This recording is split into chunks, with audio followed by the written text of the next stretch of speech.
What? Dynatrace can do that with OpenTelemetry? No way.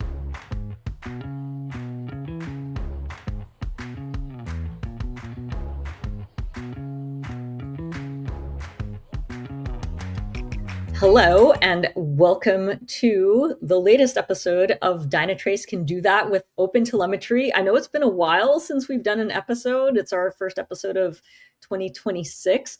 And today I have a very special guest with me, Adam Gardner, who's one of the DevRels on my team. And we are going to talk about Smartscape, but we're shaking things up a little bit. But before that, Adam, I'm going to give you a chance to introduce yourself. Yeah, hey everyone. If you're following the Dynatrace channel, you've probably seen some videos. I'm obviously also a DevRel at Dynatrace based in Australia. Been with Dynatrace for a while, and I'm looking forward to learning some new stuff, new capabilities that Adriana, I think, is going to teach me. So this will be fun. Yeah, this is fun because normally I have Andy showing me like some stuff that I don't know about Dynatrace. And this time around, I've been playing around with Smartscape, which there was a new version of the Smartscape application was launched recently. And as an OTel aficionada, of course, I had to see what that looked like with OTel data. So I have been running the OpenTelemetry Demo App in a Kubernetes cluster. Yes, I've graduated from the Docker Compose stuff. I have a GKE cluster, so it's running on Google Cloud, and it's been running for the past several hours. So we've got tons and tons of OTel data in there. Now, I think for some background, because Adam, you've messed around with the old version of Smartscape. You're familiar with that. If you could explain to folks what that's all about. Yeah. So Smartscape used to be hosts, processes, process groups, as in, the stuff running on the hosts, services, which were populated, that layer was populated by the distributed traces or the pure paths, and then applications, which were the front end. So all of your RUM, all of your JavaScript snippets, and all of those 4 layers tied together. So I'm interested to see what this new Smartscape on Grail brings and what we can visualize with this new capability, because it's now on Grail. So yeah, keen to get into it. Awesome. So yeah, very excited. So I guess we will get started now.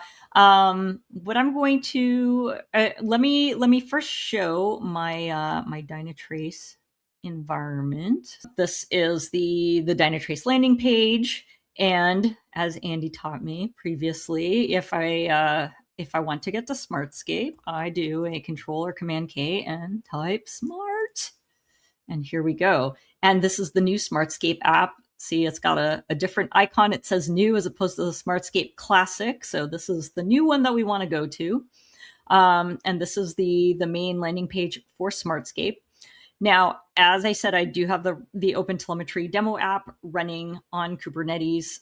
So the first thing that I wanted to show here is the service dependency graph. So we'll click over here. And now this is a shared team environment, so there's some other stuff to the side that doesn't belong to the OpenTelemetry Demo App. But here I want to highlight all of these are services of the OpenTelemetry Demo App, which is really cool. So, like for example, if I hover here, this is the email service. We've got the payment service. We've got the shipping service, and what else? Fraud detection service. And you can see like it lists all of the services and the relationships between these different services, which is cool. I never thought of clicking on the arrow before, so I think I'm going to click on it and see what happens. It does show that the recommendation service calls the flag D service, which is cool. And then if I click on this node here, the flag D service, and I can click on here to show some stuff. This is kind of neat. It shows the P50 response time, the throughput failure rate. And let's see, Adam, what do you think we should do next? What should we click on? Yeah, so this is the this is what I recognize as the service flow. So this will be getting populated by, as you can see there, the transactions. So this is the distributed traces that are coming in. You can see all the throughput and things. Let's have a look. I don't know, view topology, maybe. Let's see what that says. Yeah, let's view topology. Let's do it. This is kind of cool. So this shows us, because I did mention we're running this on Kubernetes. This is our FlagD service. This is the pod that FlagD is running on. And then this is the Kubernetes node where this is running. Now, I do want to note something because, you know, if you follow this show, I do everything a la pure OTel root. So that means that it's an unaltered OTel demo app. I am running the OTel Collector contrib. And all I did was configure it to point to Dynatrace to send telemetry. Now, I do want to point out that on top of that, though, to be able to see this this Kubernetes topology, there's another thing that I had to do, which was install the Dynatrace Operator on my Kubernetes cluster. And that enables the enrichment of Kubernetes metadata that then Dynatrace can use to build out this Kubernetes topology. So I did try with and without the operator. Without the operator, you're not going to see this topology view. But with the operator installed, you will. And there's basically a bare bones configuration of the Dynatrace operator that you can do that it just contains the stuff that you need to do to get that additional Kubernetes enriched data, basically. So yeah, do you have anything to add to that, Adam? Yeah, so the operator obviously is a plain old Kubernetes operator. It can then deploy the one agent, and it can also deploy a component called the active gate. But you don't need to deploy both. You can pick and choose. So that's what you've done, Adriana. I assume you've said don't install the one agent, just install the That's active right. gate, and that's the component that basically reads Kubernetes and creates what you're seeing on the screen. Yeah, exactly. Let me show like basically what that looks like on my system. So when you install the Dynatrace operator, there's a new custom resource that's created called the DynaKube.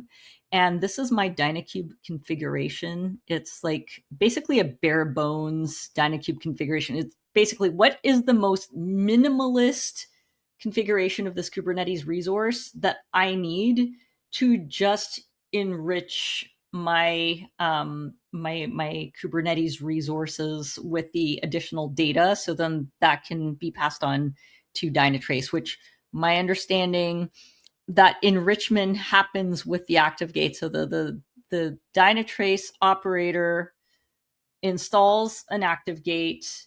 I tell it to enrich, use the active gate for just data enrichment, and then it'll do the data enrichment, and then we see the magic happening in Dynatrace. So it's basically an extra step, if you will, right? That's my understanding from playing around with this.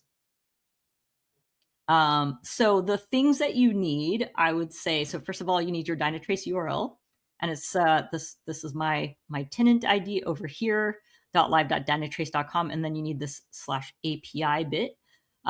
Then it requires a DynaKube secret. Well, so DynaKube secret is the name of my Kubernetes secret that contains the stuff that I need to be able to authenticate to allow Dynatrace to do the things it needs to do, right? I am skipping the cert check, so we're disabling cert validation.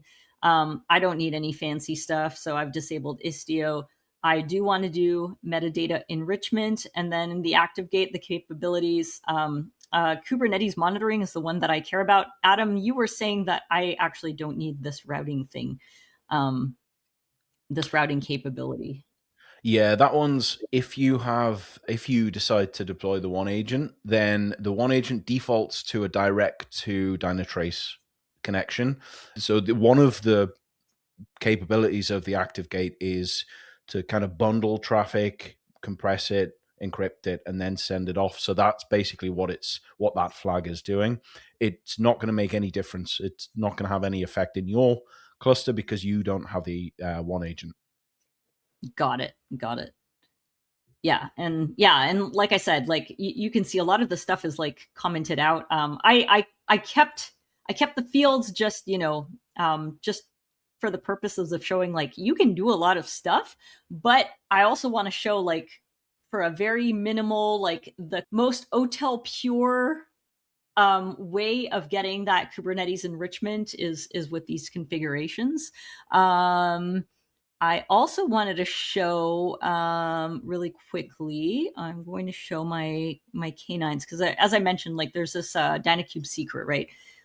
So if we go over here to so the Dynatrace operator gets installed in this namespace called Dynatrace, and you can see like the pods that it installs, and it's got this ActiveGate pod, as Adam mentioned, but specifically I want to call out the DynaKube secrets. So if we go to our secrets, and it'll show our DynaKube secret, and there are two things that you need: an API token and a data ingest token. And I'll include a link in the show notes so that you can so that you have the information that you need to create your own API token and data ingest token, but this gives you an idea. And then the other thing that I wanted to show that I discovered when I was installing the Dynatrace operator is, so I deploy the OTel Demo app in this namespace called OTel Demo. You can call it whatever you want. It was just easier. But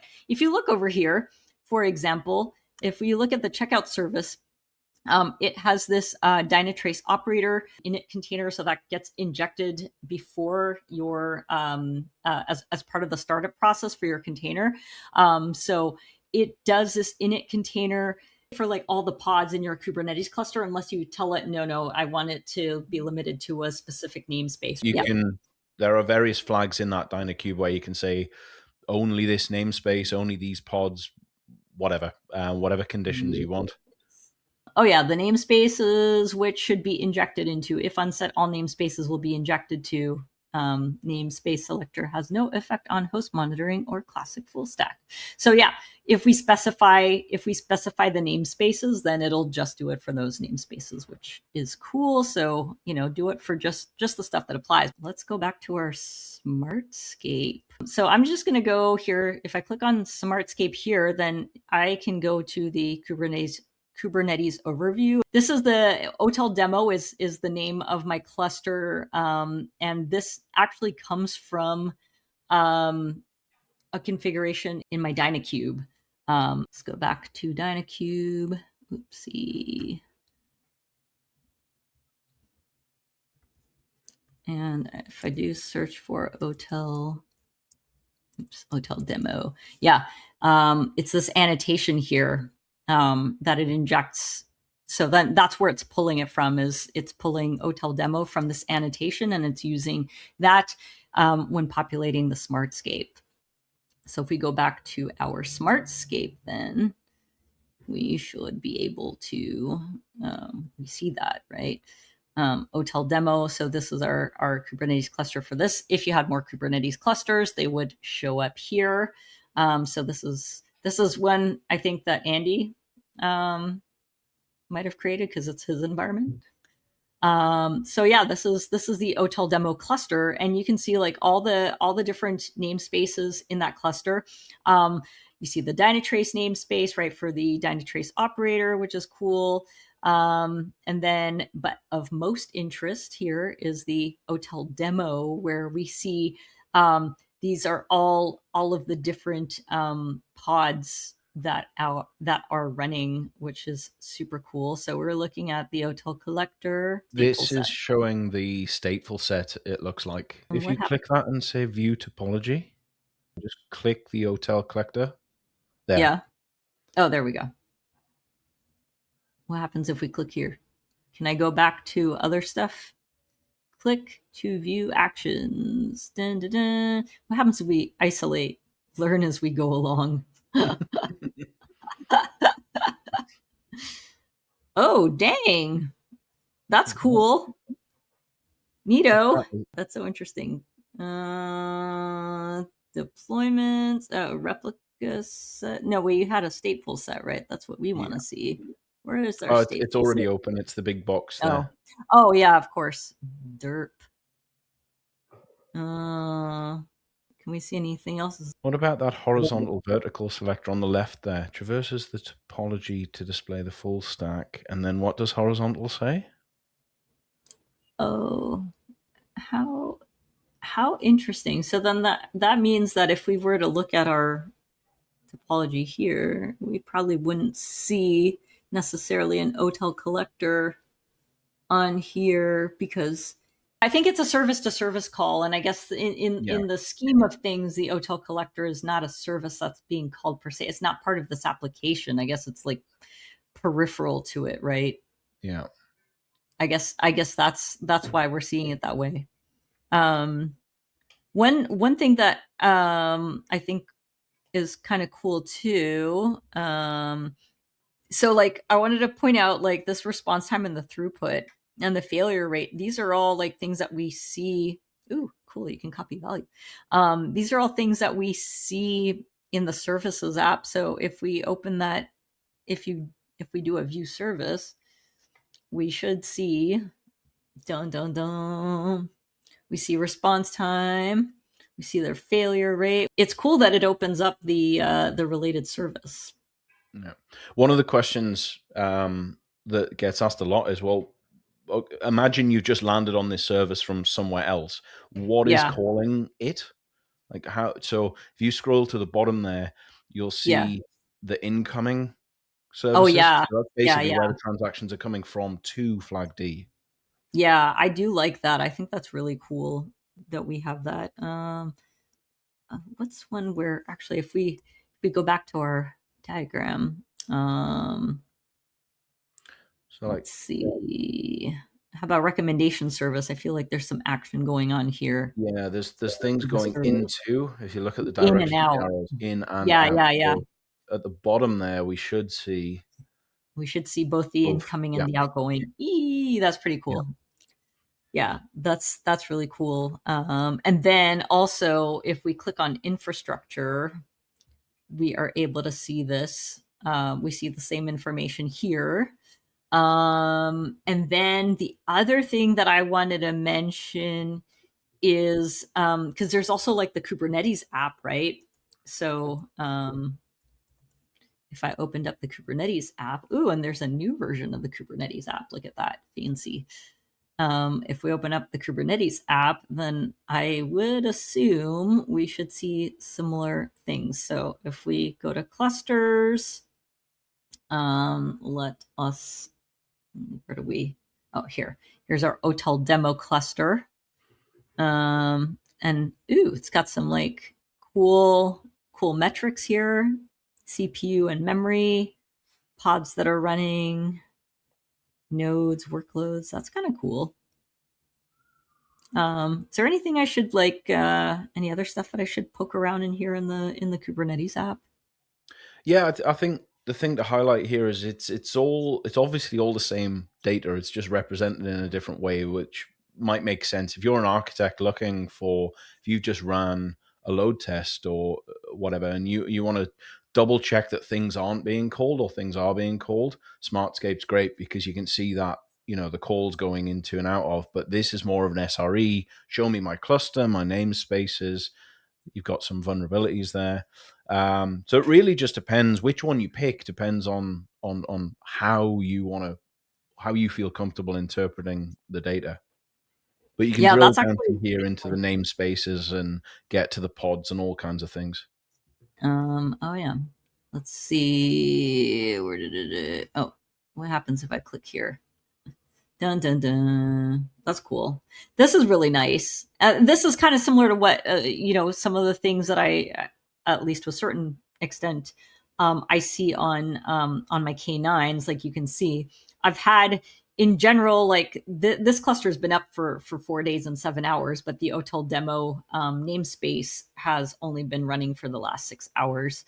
So that's kind of cool that you get to see that, and we get to see. Ooh, let's see our replica sets. This is, again, this matches up with the stuff that we're seeing. Can we do any filtering, I wonder? Oh, I guess we can.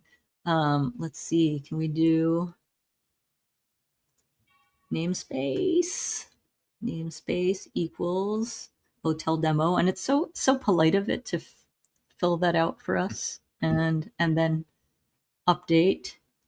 And so I should only see basically the replica sets in the OTel demo namespace. Now, I did want to see the stateful sets. I want to see my OTel collector. Here we go. So we've got our stateful set OTel collector, and it's got 2 pods that are running. Aha! That's cool. And what happens? Can we click on that? Ooh, that's cool. Ooh, this is neat. This is basically like the super fancy version of K9s. So this is the other thing. When Dynatrace creates those entities in the Smartscape, it attaches the YAML, and then you can query that. You can say, fetch the Smartscape nodes where, let's make it up, the UID is that big long 3747. Like, you can actually query this YAML file. Oh, can I? Do you know how? I'm actually going to have a more in-depth video on the DQL and Smartscape stuff. Oh, so if you are watching this, keep an eye out. But if, just very quickly, if you go to notebooks. Okay, let's do it. I'm going to just open up a new tab here. And we will go notebooks. Here we go. And I think I copied that thing already. Copied that ID. So don't mind my scratch pad where I've been just doing a bunch of random stuff. So should I create a new DQL one? Yeah. And then just, actually, you can see it there. Smartscape edges and Smartscape nodes. The edges are the relationships between them. But if you just say Smartscape nodes, yeah, and then you can either pick star to show everything, or you can actually filter down. So, for example, for this video, for speed, let's just pick, show me my namespaces. That sounds great. And then hit if run. I do this, will it? Oh my God, color me impressed. This is cool. And then if you scroll along to the right, I think the cluster UID is in there, but the cluster name should be in there as well. We might need to do a fields add. So there's an ownership field there. So if you are populating things properly, as I recommend, you can say, well, show me all the namespaces owned or managed by team 2, for example. Yeah. Does it, to get this populated, because I'm fairly certain I am not, I'm definitely not populating any of that. Oh, maybe, do I? I don't know. I don't know if I populate that. Does it come from? Probably not, but I'll leave it as an exercise for the viewer to try and figure out how you would get from here. My favorite thing, Adam. to the YAML to show you how you populate it. That's the cool thing, because if someone else in your organization is doing something that you like, you'll be able to get to their YAML file to see how they're doing it. Yes. Oh, here we go. Yeah, DTO. Okay, this is my namespace. I know it for sure. OTel demo. And I am not populating it. No DT owner. So as a best practice, if you want to be able to query it in Smartscape, make your queries more meaningful, you should definitely populate this field. Oh, that's very cool. I'm super impressed. Anything else I should look at? Oh, there you go. Here's the cluster name. There we go. So you can either do it the hard way and write it in the query, or you can just click those three little dots Oh yeah. and go equal, Oh, and that will add. It'll yes. basically do the same thing. It'll add. Oh my God, I learned something new today. There you That's go. great. I don't have to like figure. I can never remember the syntax because like my background is like SQL, so like I always want to like write a SQL query for all this stuff. So let's run that. That's really cool. Look at that. And this is all the stuff um in my OTel demo Yeah. Kubernetes cluster. And so wait, if this what does this Kate's namespace node name mean? Like what is that?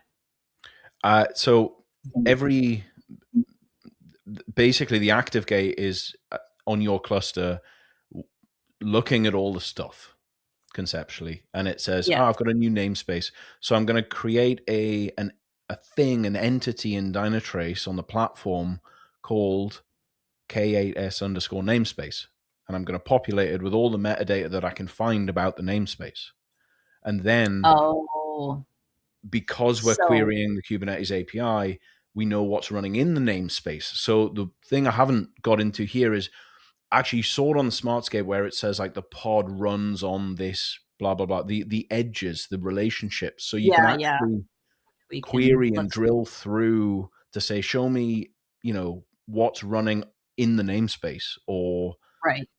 which pods are running because of the stateful set.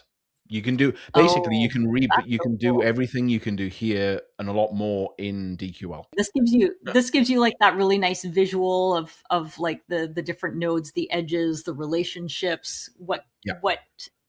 what's an input and what's an out, what's sending data, what's receiving data, Yeah. which I think is really cool. And But then this lets you like really dig in and slice and dice the data from the but if sounds you of it. just if you put a star there Yeah. and then Let get me rid of try. that filter, Oops. Oh, yeah. there's a lot more, Kubernetes ingress objects, services, persistent volume claims. It goes out to AWS, so it creates entities from AWS, from all the cloud. So basically, whatever exists, it will create entity types and then individual entities, classes and objects, kind of Oh, I conceptually see. for them, and then you can query all of these fields just using DQL. Oh, I see. So from the sounds of it, you probably want a more directed thing where like you want to query either on Kubernetes ingress or like service or like process, that sort of thing, because otherwise it looks like it's some sort of like giant outer join where it's like grabbing everything for everything. Yeah. Yeah. Cool. And then the last thing are the edges. So if you just type, rather just get rid of all of that and type Smartscape edges. Okay. Oh yeah, okay. Edges. And then Yeah, just say star. And oh I'll yeah, get of into course. it Yes. in more detail in the other video. Yeah, yeah. But these are, See, that this is belongs to get people to, excited about your video now. yeah, But yeah, belongs to sorry, you route were saying. two. Oh, I see. That's cool. What's the difference between belongs to and routes to? They're just logical relationship like that. What that's saying there is, if you, the ingress belongs to the cluster. Maybe AI will tell us. Oh, there you go. Ooh, this is so cool. Yay, thank you for answering my question, AI. Okay. Property type represents a relationship in Dynatrace Smartscape, includes a many to many. Uh, so if service belongs to Kate's cluster, signifies service is associated with it. Okay, okay, okay. That's cool. So then if we do a routes to, I feel like it would be a little bit more granular.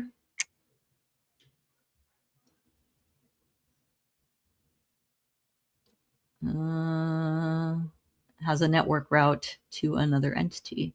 That makes perfect sense. Cool. That's really neat. I think we've covered like a good There's a lot amount of stuff. there. There's a Yeah, lot. no, We've there's a covered lot a lot. there. There's a lot there. But I think this is a pretty good overview for people to have an appreciation for the types of things that you can do with Smartscape. I did want to mention also, because like I said, I'm running my stuff on a GKE cluster. There will be support for seeing for getting that view of your GKE ecosystem. But for now, AWS, if you're running stuff on AWS, you'll be able to see that. But I am looking forward to the coming soon for GCP and for Azure as well. Very cool. So the other thing that I wanted to mention is if you open up the infrastructure view, my understanding is this should show all of your infra, because this is like a per cloud provider. But I think this would show all the things. We should be able to see, like, once it's available for GCP and Azure, you would see that. So you can see all your clouds side by side, which I guess would be handy for organizations that have hybrid cloud scenarios, right? So I could see that as being like super cool and super exciting. Like I said, my stuff's not running on AWS, but since we do have a thing running on AWS, we can click on here and see and spy on what we have running here. So EC2, I don't speak Amazon. What's EC2? Is that like a It's the VMs basically. It's the VMs. Okay, Yeah. cool. So we've got a VM running Ubuntu. Ooh, fun. And then it's got some other stuff going on here. We've got a bunch of containers, disks, processes, network interfaces. Oh, this is locked. Neato. Ooh, this is cool.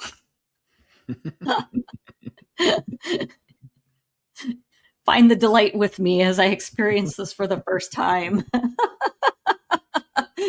No, this is seriously cool. Like, you can see like the disk mounts and whatnot on the network interfaces. Like, honestly, if I were an SRE and had access to the stuff, and then on top of that, like having that overall cloud view, like, this is chef's kiss. Honestly, very cool. Awesome. I think that's about it for Smartscape. I would say. I think we covered kind of the main bits. Yeah, thanks for thanks for diving into it with me at the same time. This has been fun. And especially because we have a 15-hour time difference between us as we record this. And with that, we will sign off, and thanks for joining us, and we will be sure to include a link to Adam's video when it comes out on the fancy Smartscape DQLing. Very Yep. much looking forward to that. Awesome. Well, thank you, Adam. No worries. Good fun. See ya. Bye. Bye.